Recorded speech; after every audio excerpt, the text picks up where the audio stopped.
यीशु कहते हैं पेतरुस के पहला पत्र अध्याय 2 पद संख्या 19 से 23 तक। कारण यदि कोई व्यक्ति धैर्य से दुख भोगता और अन्याय सहता है क्योंकि वह समझता है कि ईश्वर यही चाहता है, तो वह पुण्य का काम करता है। यदि अच्छी तरह काम करने के बाद भी आपको दुख भोगना पड़ता है आप उसे धैर्य से सहते हैं, तो यह ईश्वर की दृष्टि में पुण्य का क्रम है। इसीलिए तो आप बुलाए गए हैं, क्योंकि मसीह ने आप लोगों के लिए दुख भोगा और आपको उदाहरण दिया, जिससे आप उसका अनुसरण करें। उन्होंने कोई पाप नहीं किया और उनके मुख से कभी छल कपट की बातें नहीं निकली। जब उन्हें गाली दी गई तो उन्होंने उत्तर में गाली नहीं दी, और जब उन्हें सताया गया तो उन्होंने धमकी नहीं दी।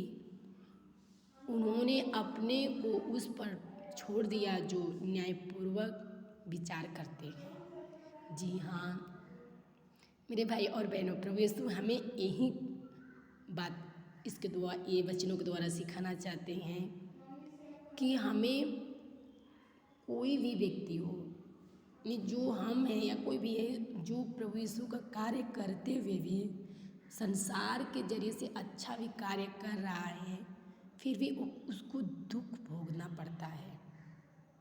फिर भी वो दुख भोगता है, क्योंकि वह उसमें यह समझना चाहिए कि हो सकता है कि ये ईश्वर ने मुझे इसी कारण बुलाए हैं, दुख भोगने के ही लिए।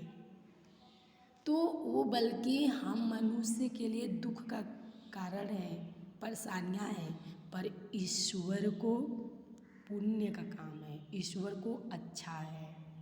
फिर हम देखते हैं, यदि हम कोई काम अच्छी तरह से करते हुए भी फिर भी दुख भोग रहे हैं,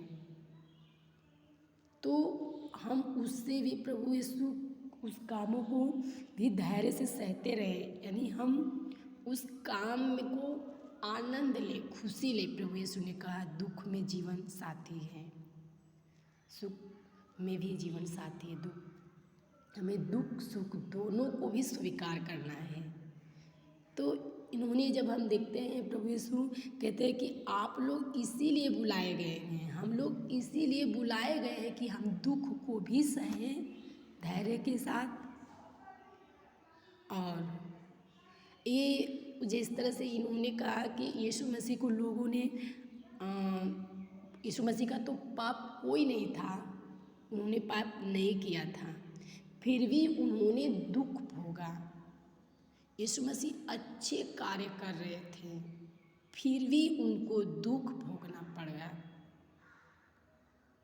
पर जब जो इंसान अच्छे कार्य कर रहा है और दुख भोग रहा है, उनको लोग गालियाँ दे रहे थे, फिर भी गाली नहीं दी, उनको लोग सता रहे थे, फिर भी उन्होंने धमकी नहीं दी, उनके मुंह पे थूका गया, चाटे मारा, कोड़े लगाए, फिर भी उन्होंने एक शब्द नहीं कहे, उनको स्वीकार कर लिए, उनको धैर्य के साथ सहते गए।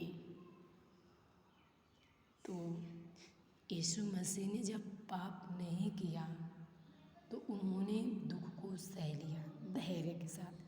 तो हम भी तो पाप किए हैं, तो हमें और भी धैर्य के साथ सहना चाहिए, हमें भी उस दुख को स्वीकार करना चाहिए।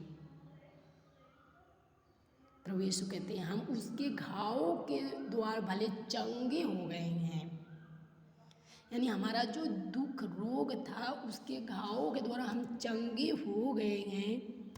तो हमें दुख होते हुए फिर भी हमें चिंतित नहीं होना चाहिए।